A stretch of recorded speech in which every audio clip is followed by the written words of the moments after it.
Hello, this is Michael Paul with the New Orleans Scottish Rite College. I'd like to do a video today on the creation of the Grand Lodge of Louisiana, along with a very interesting document in need of some examination. This would be the extracts of the 1812 Proceedings of the Grand Lodge of Louisiana. This is a record of the events just before and creating the Grand Lodge. Now, given that the last video I did was on the 1818-1819 Proceedings of the Grand Lodge of Louisiana, it may seem that I'm taking these proceedings out of order. And it's true, I am. But there is a good reason why I'm doing them this way. One of the problems that we face in looking back at any aspect of history is a tendency to judge past events by our current situations. We often look at how we do things today and assume that this is how things were done in the past.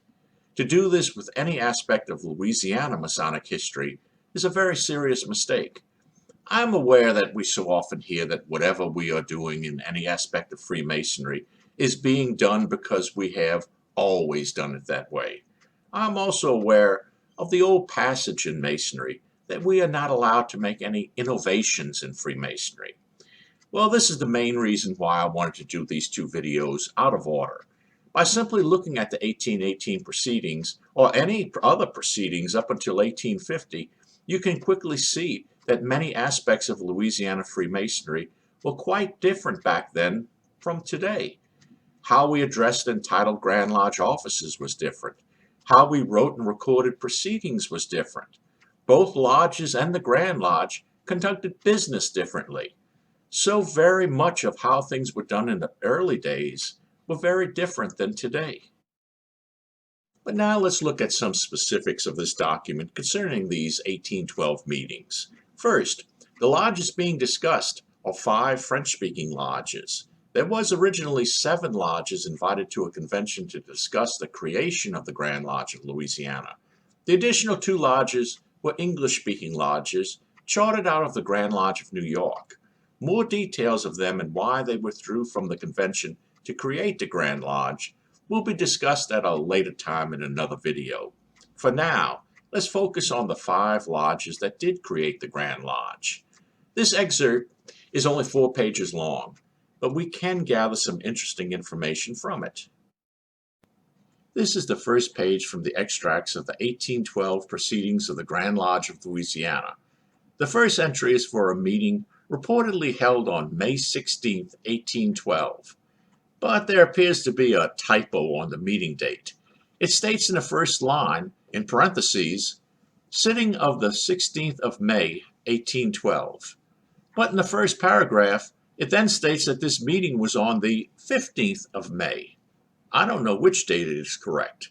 Regardless of the actual date of the meeting, it was held at Perfect Union Lodge for the purpose of discussing and authorizing a summons to be sent out to, quote, the several ancient and regularly constituted lodges in this state, end quote. The apparent goal of the summons was to gather these lodges to meet and, quote, to take into consideration the interests of the true craft and to deliberate on the necessity of establishing a Grand Lodge in this state, end quote. Now, there are several things on this first page that I find interesting. The first is that regardless if the meeting was held on the 15th or 16th of May, it was held only several weeks after Louisiana became a state, on April 30th, 1812. It seems that these Masons wanted to waste no time in establishing a Grand Lodge. The second is how they identified the lodges who were to receive this summons. Note how Perfect Union is identified as the senior of the regular lodges of this state. I'll talk later a bit about their interesting use of the phrase regular lodges. The page goes on to speak of a convention held at Perfect Union on June 13, 1812. 5 lodges attended this convention. Perfect Union number 29 is the first lodge listed. They were constituted by the Grand Lodge of South Carolina on November 21, 1793. Page 2 continues with the list of lodges attending the June 13th convention. The lodge listed as second attending is Charity Lodge number 93. They state that they were regularly constituted by the Grand Lodge of Pennsylvania, by a warrant dated March 1st, 1802. The third lodge listed is Concord number 117, also constituted by the Grand Lodge of Pennsylvania on October 27th, 1810. The fourth lodge listed is Perseverance Lodge number 118, again constituted by the Grand Lodge of Pennsylvania, and also on, again, October 27, 1810, the same day as Concord Lodge. And finally, Etoile Polaire number 129 is listed, showing that they were constituted by the Grand Lodge of Pennsylvania on June 3, 1811. Now I would like to stop for just a moment to say that these listing of lodges, along with their dates of constitution, reflect the numbering when the original Grand Lodge of Louisiana charters were given to the founding lodges. The lodges became Perfect Union number 1, Charity number 2, Concord number 3, Perseverance number 4, and Etoile Polaire number 5. Only 3 of the 5 founding lodges still exist, and only 2 maintain their original numbers, Perfect Union number 1 and Perseverance number 4. Etoile Polaire, or Polar Star, today also carries the number 1 like Perfect Union. We will talk more about that in a few minutes.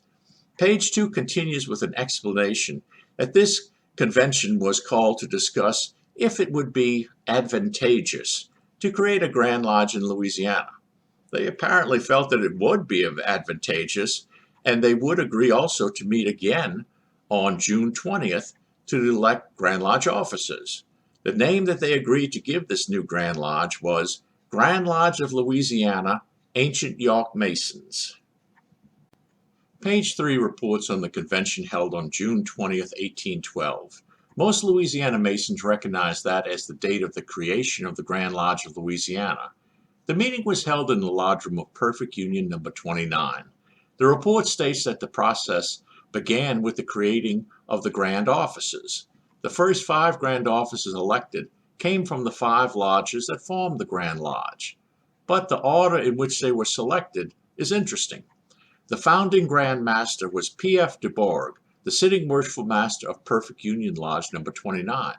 The Deputy Grand Master was L.C. Moreau Lilet, or Lillet. He was a past Master of Etoile Polaire Lodge. We'll also talk a bit about this election in a few minutes. The Senior Grand Warden was Jean Blanc, the sitting Worshipful Master of Charity Lodge number 93. The Junior Grand Warden was Francois Pinot, the sitting Worshipful Master of Concord number 117. The Grand Treasurer was J.B. Pinter, the sitting Worshipful Master of Perseverance number 118. And we'll add one more. It was the Grand Secretary was J.B. Veron, the Senior Warden of Perseverance number 118.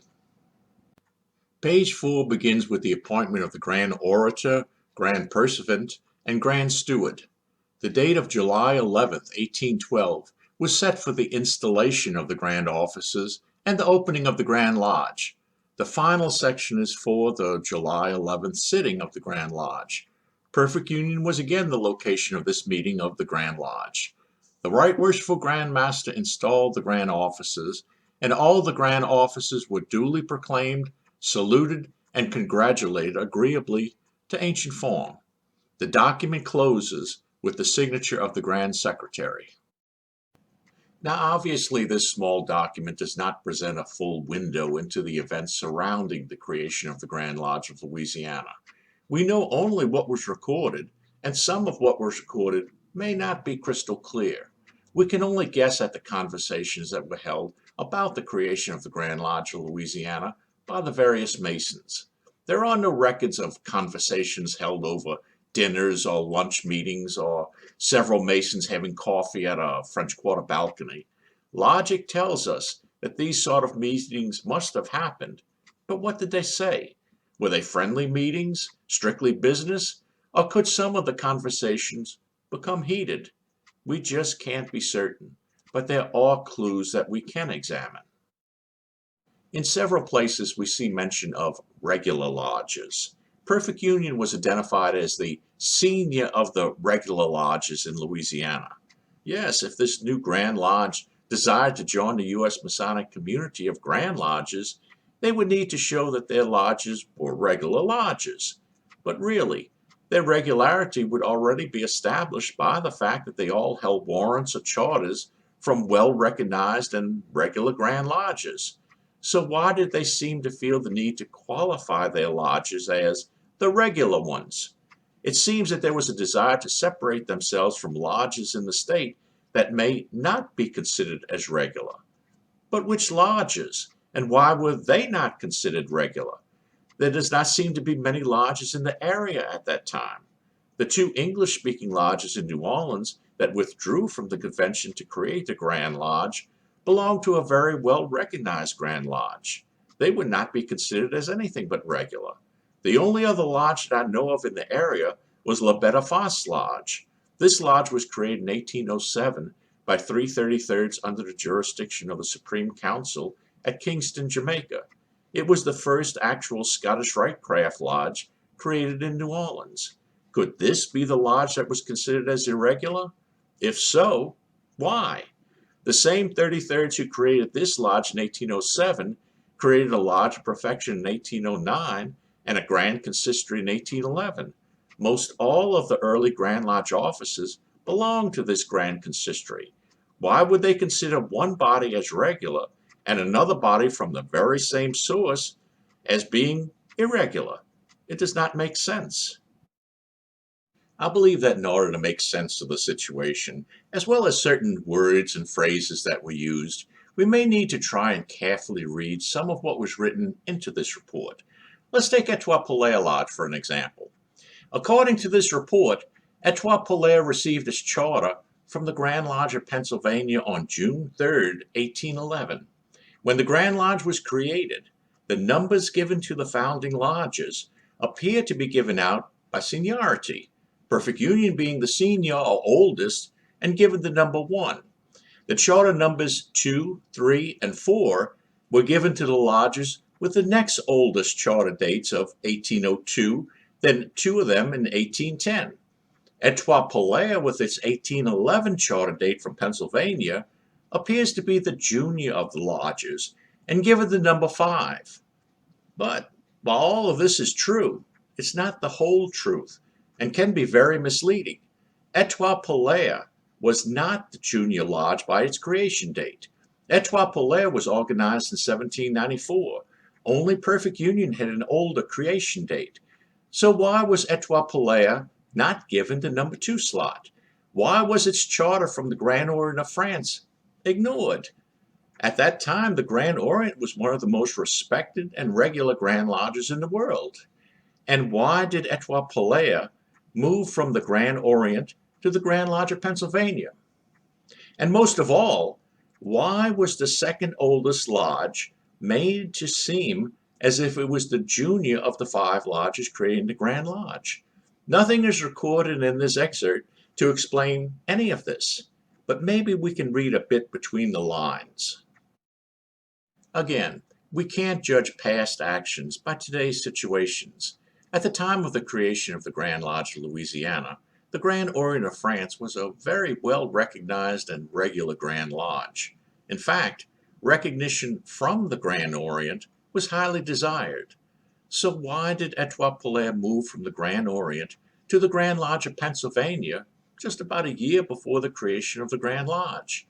I believe that in order to understand the actions of the early New Orleans Masons at the time of the creation of the Grand Lodge, we need to step outside of Freemasonry. We need to look at the city and the culture of the individuals. Louisiana became a state in 1812, but it had gone through a very difficult 50 years before achieving statehood. The people were different, and often difficult to understand by those living outside the city of New Orleans. It was not just that they spoke, for the most part, French, but there was just something about them, something that most outsiders just couldn't put a finger on, but it was something. And the Creoles of New Orleans knew this about themselves. There was something about being a true part of the United States that seemed to greatly appeal to the New Orleans Creoles, and they wanted to do all in their power to show that this is exactly what they wanted, even if they didn't seem to fully understand the consequences.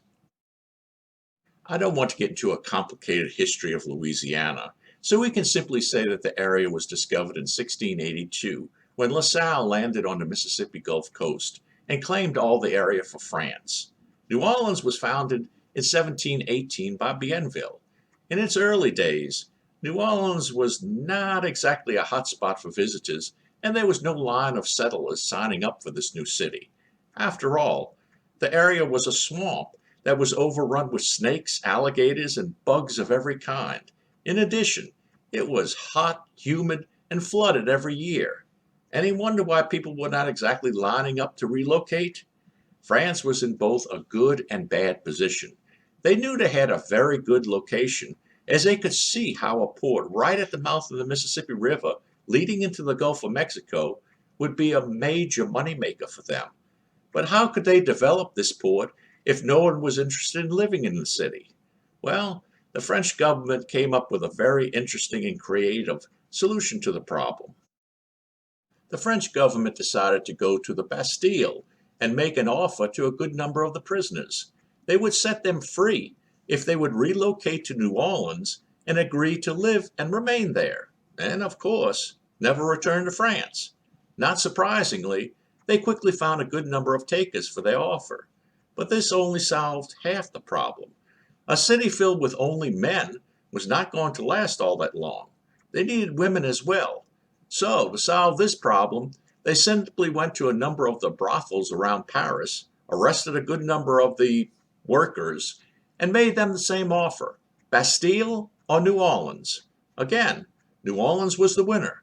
So with this interesting collection of original citizens, New Orleans was off and running. In not too many years, the French government was able to sell the city to more respectable transplants. The city started to grow and develop its own personality. Regardless of its beginnings, the city began to develop a respectability. In 1752, Freemasonry arrived in New Orleans. Within just a few years, several lodges and bodies of high-degree masonry were created. Then the bottom dropped out. From 1756 to 1763, France and England fought what became known as the 7 Years' War. It was also known as the French and Indian War. When it became clear that France was about to lose the war, it realized that England would take possession of all its land in the New World, and that would include the Louisiana Territory and the valuable port of New Orleans. So in a secret deal, France gave Spain ownership of all the Louisiana Territory with the understanding that at some point the territory would revert back to France. During the time that Spain owned the area, it would keep all of the profits generated. That was a good deal for Spain and France, but not so good a deal for the citizens of New Orleans. The citizens of New Orleans knew little to nothing about this deal with Spain, and then all of a sudden, Spanish soldiers and government officials arrived in New Orleans. The residents of New Orleans felt betrayed by the French. They had felt as second-class citizens for a long time, and this only validated these feelings. The Spanish brought a totally different culture and way of living. The New Orleans French Creoles did not like it. From a Masonic standpoint, it was very bad news, as the Spanish outlawed Freemasonry. A revolt took place and was quickly put down by the Spanish. The worshipful master of the oldest lodge in New Orleans was killed by Spanish soldiers when they came to his home to arrest him. Other Masons were arrested and sent to prisons in Cuba. Freemasonry disappeared from the area. At least that's what we believe. No records of Freemasonry in New Orleans exist from the 1760s to the creation of Perfect Union in 1793 and Etoile Polaire in 1794. But if, and this is a very speculative if, these 1750s and 1760s lodges went underground, could they possibly have existed around the time of the creation of the Grand Lodge and were viewed as irregular? Were these the irregular lodges that the founding lodges wanted to distance themselves from? There is no evidence one way or the other. But if the lost lodges were gone and no longer existed, then why did the lodges at the time of the Grand Lodge creation feel the need to qualify themselves as the regular lodges if no other lodges of any kind existed? By the time that the Grand Lodge of Louisiana was created, nearly 100 years had passed since the founding of New Orleans. The citizens of New Orleans were no longer former prisoners or prostitutes. They had developed a complex culture and social structure. But it seems that no matter how cultured, rich, or evolved the Creoles of New Orleans had grown, a part of them still viewed themselves as the unwanted French stepchildren. They were bitter that the French had abandoned them to the Spanish. Their culture and nature was French, but it began to evolve. They maintained the French language, but began to identify themselves more as Creoles than French. Regardless of their initial dislike of the Spanish, they began to embrace some of that culture and even architecture. Close ties developed between New Orleans and places like Cuba and Mexico. Then Spain returned Louisiana to France. Before they even had a chance to decide if this was good or not, France sold Louisiana to the United States. Now that was interesting to the Creoles of New Orleans. The truth was that the New Orleans Creoles were very different in nature and culture from the Americans, more so than even they realized. But the Creoles found great respect in the American fight for freedom. It appealed to them, and they saw their becoming Americans as a very positive thing. The American dream appealed to the New Orleans Creoles, and I believe the greatest example of their desire to be an actual part of the United States came just a few years after the creation of the Grand Lodge and during the Battle of New Orleans. Louisiana played no real part in any aspect of the American Revolution, but the Battle of New Orleans was viewed by the Creoles as a chance to prove themselves as part of the American effort for freedom. When Andrew Jackson came to the city to begin the defense of the city, the Creole militia made themselves available to Jackson. Jackson reviewed this militia and was frankly less than impressed. The Creoles had dressed themselves in their finest uniforms, with bright colors, shiny medals, and large plumed hats. Jackson was later reported to say that this militia looked more suitable to march in a parade than fight a battle. Jackson relegated the militia to remain in the French quarter for its defense. But when reports reached the city that the main battle had begun at the Rodriguez Canal, some 5 or 6 miles below the city, the Creoles were horrified. They were not going to be denied their chance to fight in this battle. So, with full packs and rifles, the New Orleans Creole militia went to the levee alongside the Mississippi River and ran at full speed the 5 or 6 miles to join in the fighting. They did prove themselves. So, if we take this very strong desire of the people to be part of the United States and apply it to Freemasonry, we may see a different view of regularity. If we look only at this 1812 Excerpts and we look at Etoile Polaire Lodge, then with no other information, we would assume that the lodge was created in 1811 with its charter from the Grand Lodge of Pennsylvania. The fact that it was created in 1794 and held a charter from the Grand Orient of France is nowhere to be seen. So, why did Etoile Polaire turn in their charter from the Grand Orient of France for a new one from Pennsylvania? Why were they moved from the number 2 slot to the number 5 slot, giving the appearance that they were a brand new lodge, the junior lodge out of the 5? I believe firmly that it had to do with the strong desire to be a part of the United States. If we assume that early Louisiana Masons viewed regularity as it is commonly viewed by Grand Lodges today, then nothing makes sense about the creation of the Grand Lodge of Louisiana. However, if we take the idea that Grand Lodges in the U.S. need to be created by lodges holding charters from other U.S. Grand Lodges, then things start to fall into place. Even if this is not the actual policy, it does seem to be how early Louisiana viewed regularity. They felt the need for all the lodges that would create the Grand Lodge of Louisiana to hold charters from U.S. Grand Lodges. Le Bénéfice Lodge seems to have not desired a U.S. charter, and they were left out. Etoile Polaire did not request a U.S. charter until just about a year before the creation of the Grand Lodge. It is not impossible that they were threatened with being left out. It seems that lodge regularity was viewed at that time, and at least in part, as holding a charter from a U.S. Grand Lodge. And then This would be used to gain admittance to the U.S. Masonic family of Grand Lodges. I truly would have loved to have been a fly on the wall during the discussion when the Etoile officers were told that they were going to be given the junior and number 5 slot in the creation of the Grand Lodge of Louisiana. I cannot in any way imagine that this meeting went very well, but it seems to have gone just that way. But I believe that the compromise that must have been reached was that while they would receive the number 5 slot, the first Grand Lodge election of officers put Etoile in the number 2 slot, with the first Deputy Grand Master of the Grand Lodge of Louisiana being an Etoile member.